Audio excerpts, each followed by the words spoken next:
Hello and welcome to our live stream event ahead of the Fiesta Bowl tomorrow night. I am Jon Sauber, Penn State beat writer at the Center Daily Times. He is Shaun Goodwin covering Boise State over at the Idaho Statesman. And this is probably the biggest game in, I think some would argue, Boise State history and frankly for Penn State in almost 40 years even. Excited to talk about it, Shaun. How you doing? Good, I'm good, John. It's been a busy couple of days for us.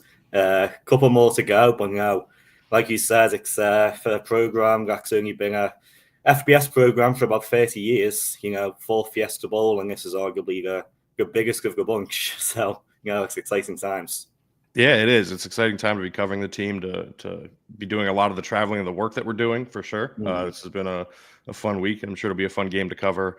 Let's get straight into some of these questions that we've gotten from readers about this game.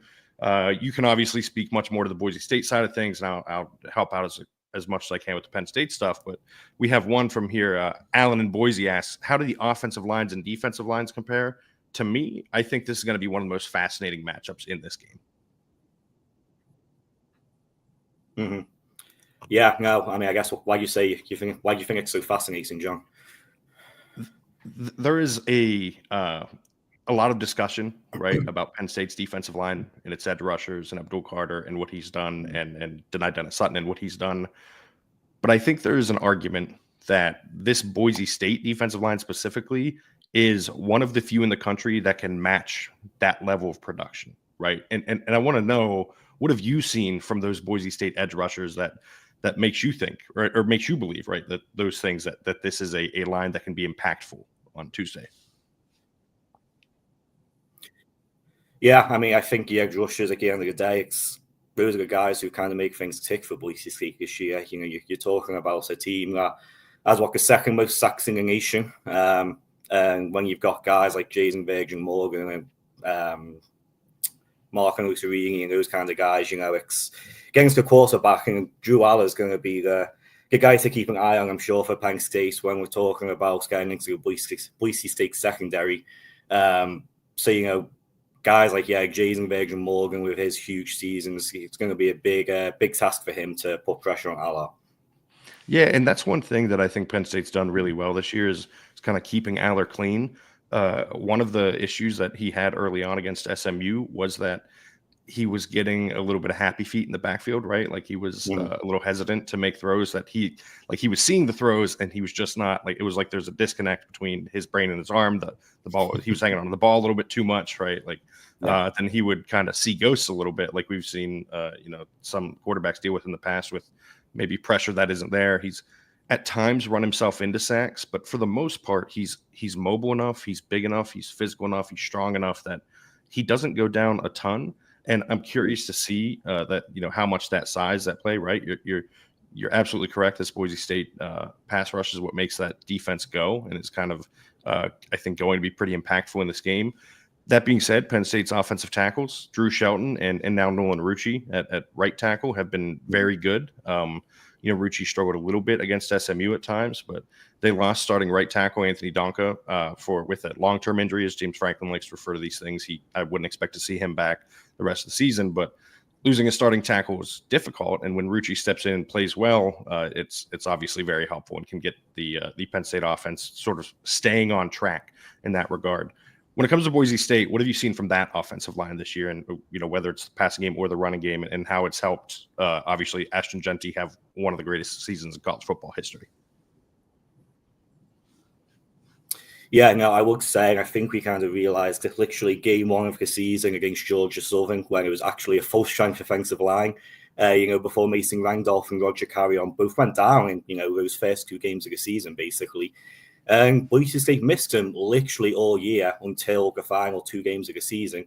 And the offensive line still did really well. I mean, you have to give all the credit in the world to guys like Horst Schmidt and, Cage Casey, All-American. And even the guys that stepped up, Zach Holmes had to step up at center for most of the season. But that's the thing, and Dirk Cutter, the offensive coordinator, kind of said it himself a few weeks ago. He's like, those guys did great, really appreciated everything they did. Jake Steele's another one. But at the end of the day, Mason Randolph and Roger Carrion are better players. And that's just the rubber of tape, So now they're back. We've had a couple of games under the belts. And yeah, it's a running game, which obviously makes Boise State tick. And Ashton Jeanty is obviously going to be a big part of all of this. And I'm excited to see, with Mason Randolph, Roger Carrion, both back, both 100%, both rested, if they can open up some holes and some gaps in the line for Jeanty to get through. Yeah, and I think those opportunities are going to be there for him, right? This is a Penn State defensive line that, as I said, is excellent as a group of pass rushers. They play well against the run too. Devon J. Thomas in the middle is a stout run defender, takes a lot of pride in that. Said so last week that's part of this for him. Is Ashton Jeanty gets so much praise, but they kind of take it as a challenge, right, for those guys to step up. Deny Dennis Sutton, as good of an edge rusher as he is, he's a big physical run defender too. Sheds blocks well. Can find running backs fairly easily when they try and hit those A and B gaps up the middle.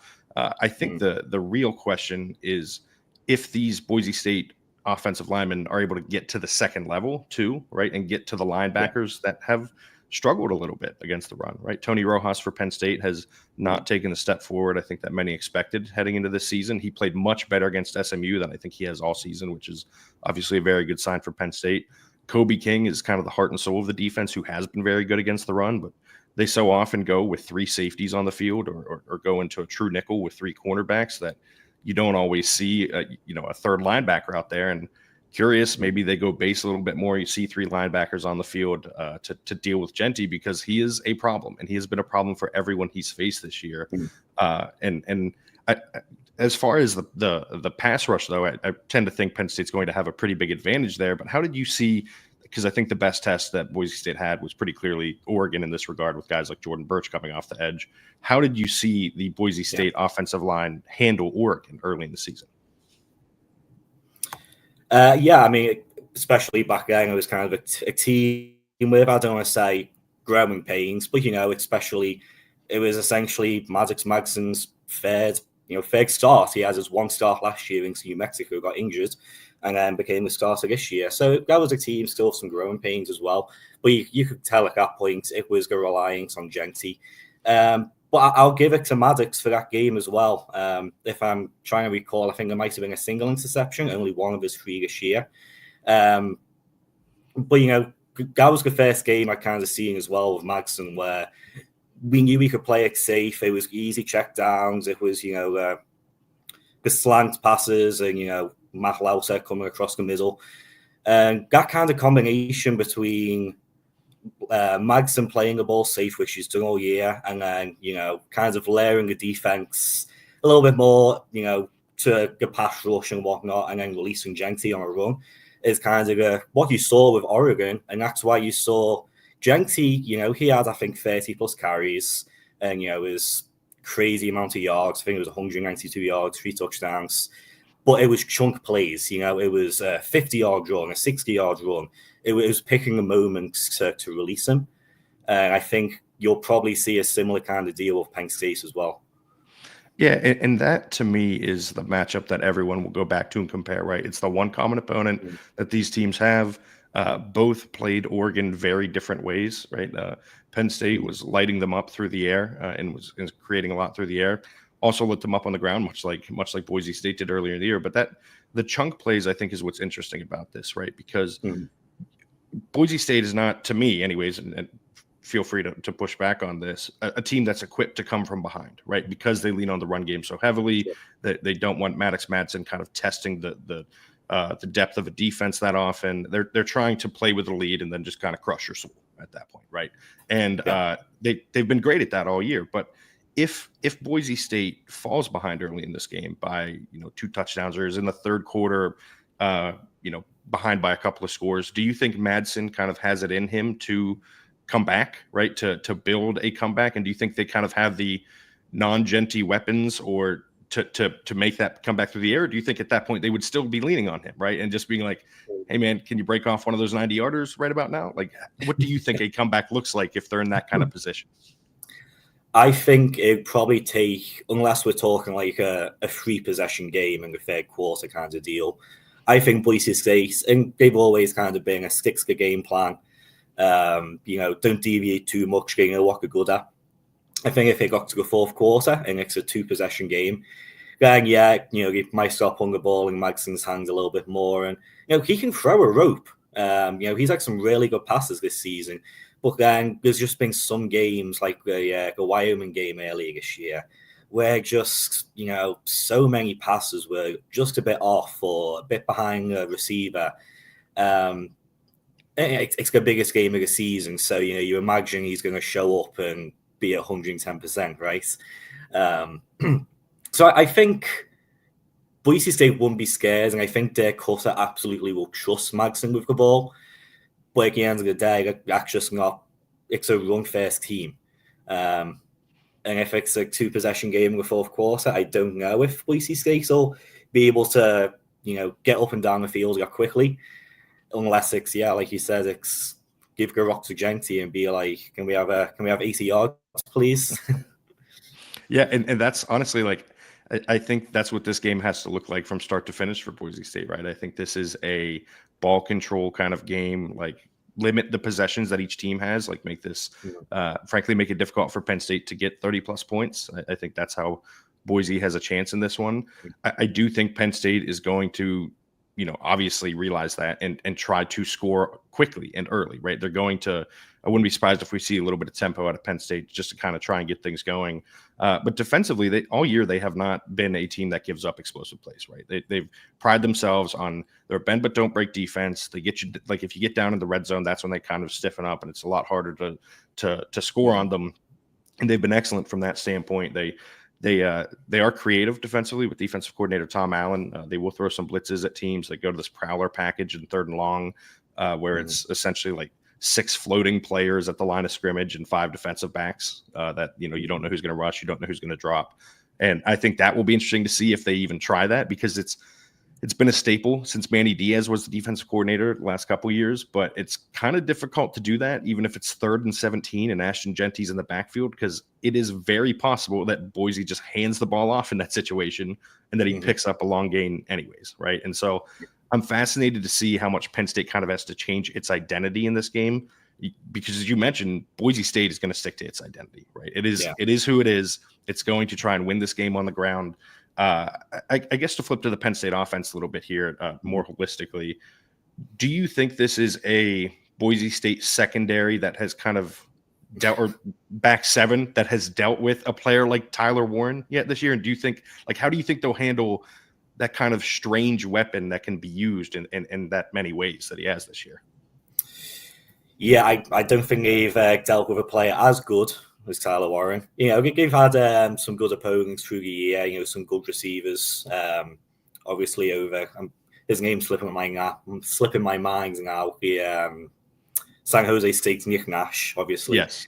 So they've had some damn good receivers that they've had to deal with.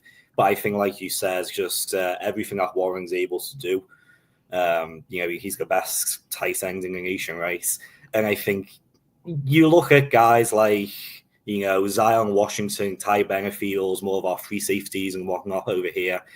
I think they'll be able to deal with it. I think the worry's more when you get into the true secondary, throwing towards the corners, Jeremiah Eby, Rodney Robinson if he's back there.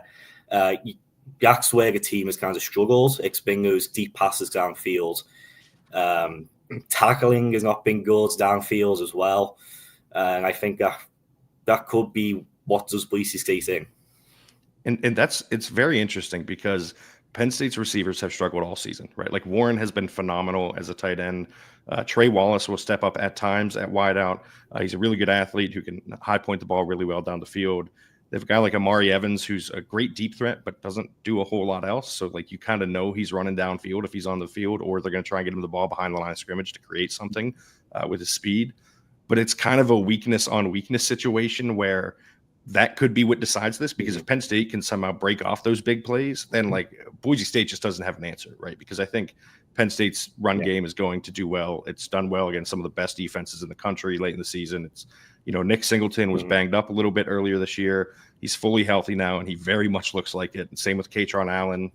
For as incredible as Ashton Genty is, that might be one of the positions where there's the smallest gap, right, in talent, just because Singleton and Allen are both, they might be the best running back duo in the country, despite neither of them being on Genty's level. Both great ball carriers with very different styles of play that I think is going to be really exciting to watch in this game, right? Like Genty will get what he deserves and get a bunch of big gains, but I do think that Penn State running game is going to be probably get a lot more attention by the time the game's over, and maybe a little bit more realization of how good those two are. And I have seen Boise State struggle at times, you know what I mean, defensively, but you're right. It's usually the corners, and I'm curious to see how they handle a running back tandem like that. That is, because of offensive coordinator Andy Kotelnicki, going to be used in a lot of different ways. Yeah, so you actually led right into the question I wanted to ask you, John. It's got two-headed monster with Nick Singleton and Katron Allen, right? I think I saw a stat. It might be one of two duos in the nation, maybe the only one with two running backs over 800 yards. Boise State fans are used to. Am I wrong with that? No, I think you're right. I believe you're right. Okay.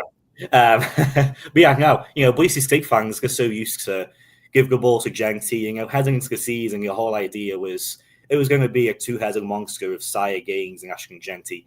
And Sire Gaines' injury and Genty kind of being even more than anyone expected.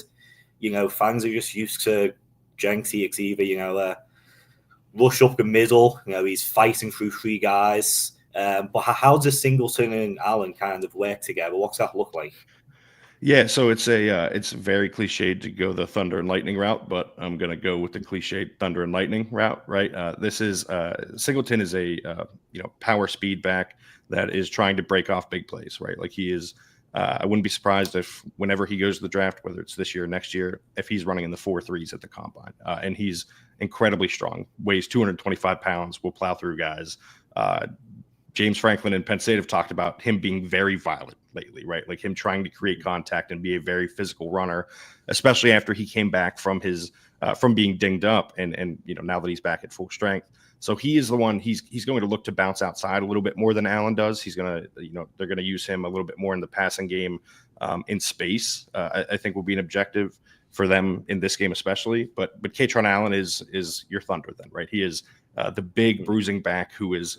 I mentioned violence with Nick Singleton. Katron Allen will willfully, instead of running into the open field, go find a defender to run over instead, right? Like he is.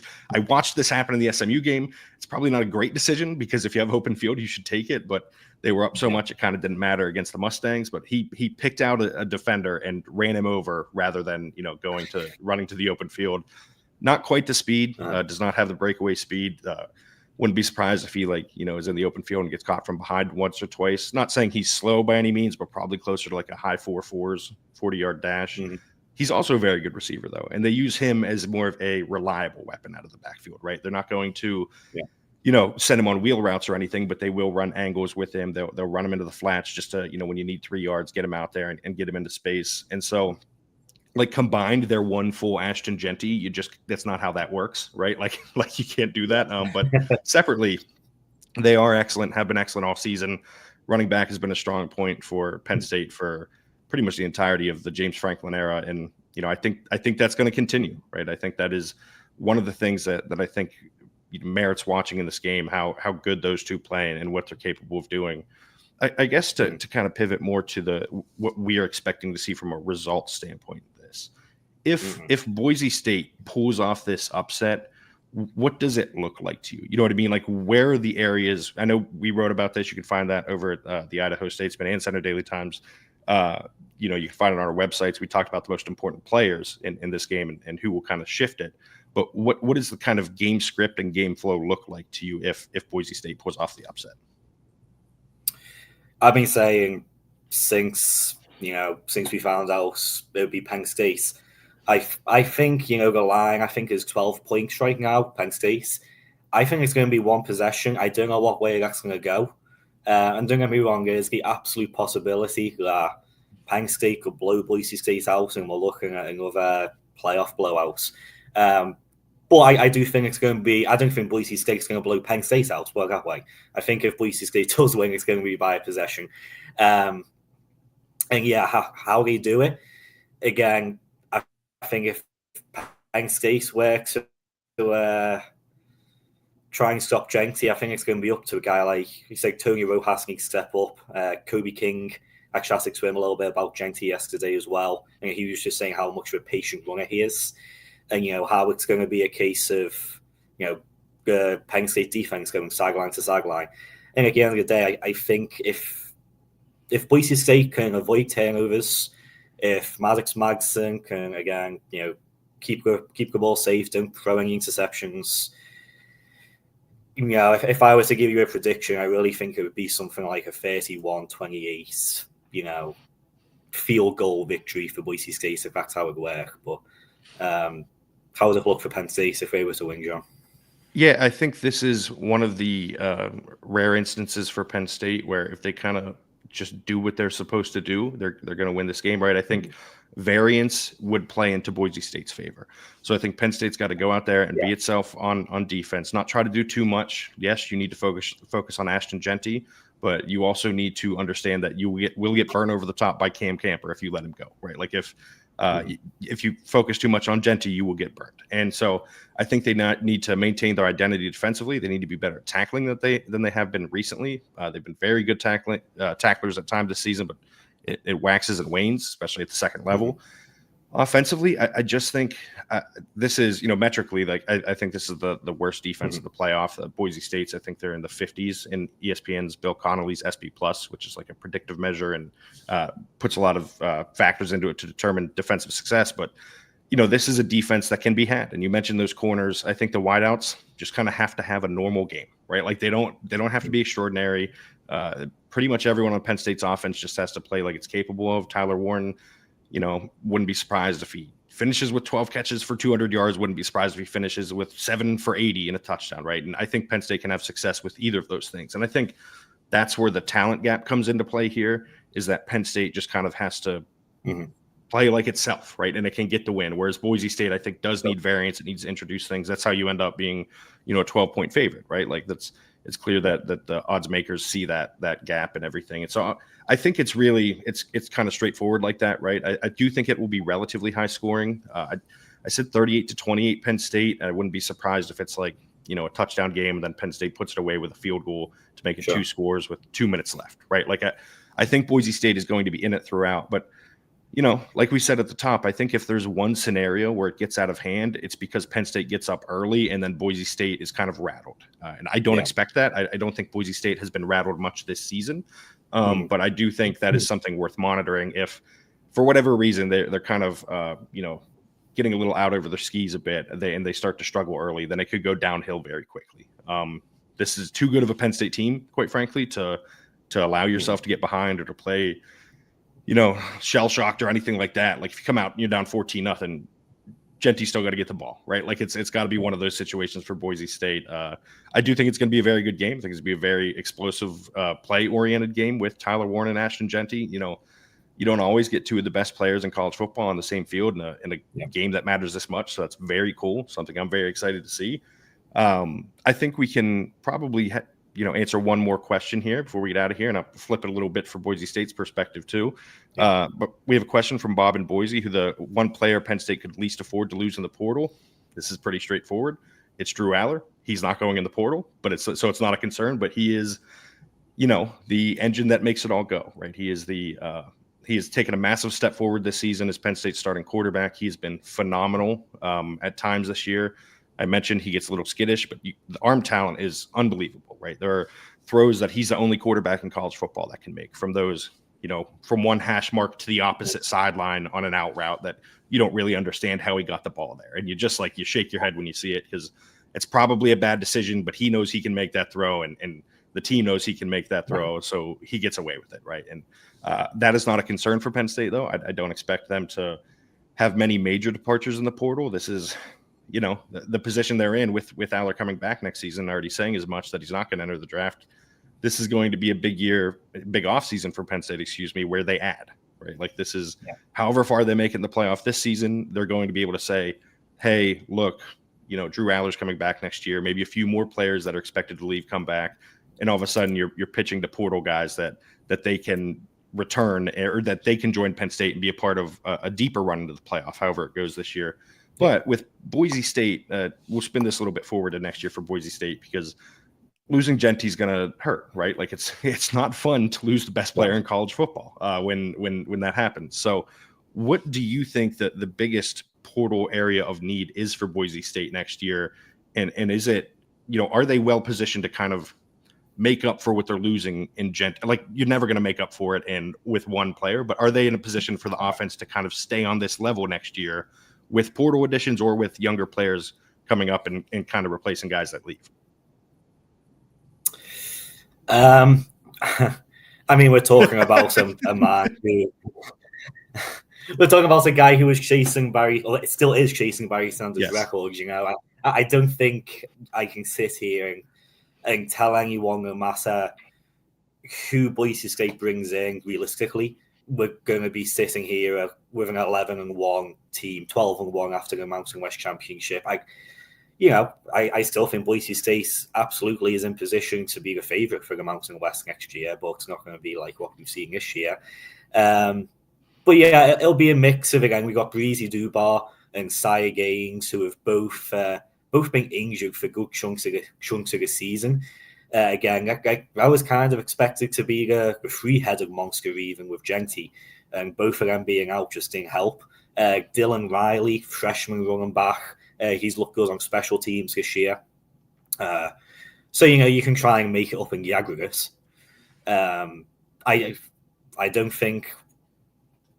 I think that's the best way you can look at it. And then outside of that, the wide receiver core, you're losing Cam Camper probably. There is the possibility he could come back because of the Diego Parrier and his AA ruling with the JUCO eligibility.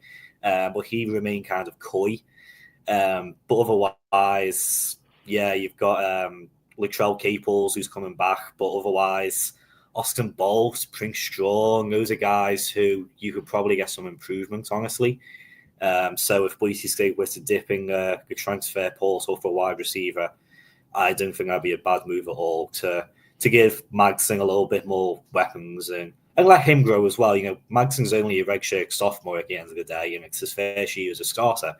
He's got several years left here, and I think if you start to give him a few more weapons going forward, outside of Latrell Caples, gotta be a big help as well. And I guess, and to quickly flip it as well with the idea of losing players.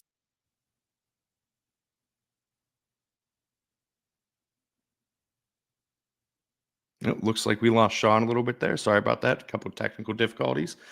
This is a good place to wrap it up. We had a great time doing this. I appreciate, Shaun's insight to Boise State and everything he does at the Idaho Statesman. Do we have Shaun back potentially? We shall see. We do, but my laptop just died, so I think it's a good spot. Anyways, we appreciate you tuning in. This was great. I'm very much looking forward to covering this game tomorrow. You can see everything Shaun writes over at the Idaho Statesman. He does a great job there. You can find all of his preview stories, everything about Ashton Genty that you want to read is there. He does an excellent job covering the team. You can find everything I write over at centerdaily.com. We have a bunch of stuff up, including a game preview with a lot of in-depth coverage about kind of what I'm expecting to see in this game. But until next time, thank you for tuning in. Have a great day.